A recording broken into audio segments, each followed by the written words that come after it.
afternoon, everyone. Welcome to your half-hour call. At this performance, Florence Samuels is still in Mexico. Carly Queen is still Elphaba. You can hear Carly Augenstein laugh as the intercom announces that she'll be playing Elphaba tonight. For those unfamiliar with the show, Wicked tells the story before Dorothy drops into Oz. It reveals the truth behind the wizard's rule and the Emerald City's polished image.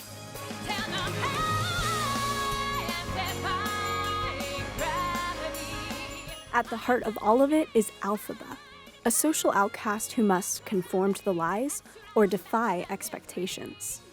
I feel like anybody who's ever felt different or kind of like an outsider can relate to Elphaba so hard. I was always kind of a weird kid.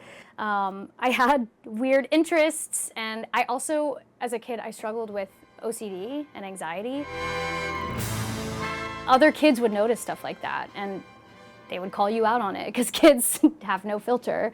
And so I always kind of felt like that weirdo off in the corner of the class that nobody wanted to talk to. Those childhood experiences shape the Elphaba that Augenstein brings to the stage. You act out of that. But as a woman in my 30s now, I also very much connect to Act 2 Elphaba because she grows up so much. She's true to herself. She'll give it to you straight. She won't sugarcoat anything. Augenstein is one of 3 actors who could play Elphaba on any given night. There's the principal, the standby, and the understudy. As the standby, I'm sort of the first line of defense, so I step into the role, so I'm doing the role all week. On tour, Elphaba is the only character that has a standby role, but Augenstein has grown close with a tight-knit community of swing actors, performers who master multiple roles and step in whenever needed. I made it a priority to really make sure that I socialize as much as I can, and just having swings around to hang out with has been huge. With about 45 minutes until showtime, her co-stars' voices drift through the dressing room doors as they warm up. Inside, Augenstein undergoes what the cast calls getting greenified. It's the intricate makeup process that transforms her into Elphaba. She recalls the first time she saw herself in full costume. I was in shock. I couldn't stop staring at myself. I took so many pictures. I sent them to my family.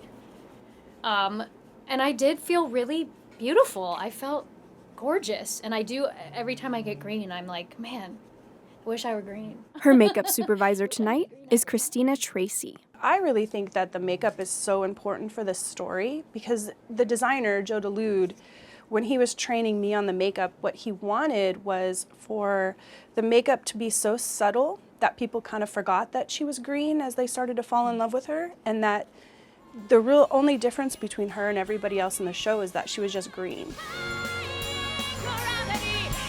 Tracy has worked with multiple Elphabas over the years. Every person that plays Elphaba has to do it their way because it's so hard. You can't do this role if you don't do it your way. That's how I see it. The transformation from Augenstein to Elphaba takes about 30 minutes. As the green makeup sets, she reflects on the impact of the film adaptation. I don't think it's really had an effect on how any of us interpret our roles, because that's kind of its own world. But it is something that's always kind of in the back of our minds. I think about that all the time, all the young kids who are seeing the movie and are gonna fall in love with the show. It's special.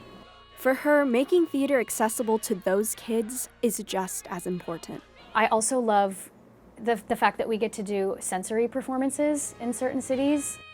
A sensory performance is for people with different disabilities, people that may be on the spectrum, for people with, all sorts of neurodiversity. I have seen, just from doing this show, we're able to bring it to so many more people.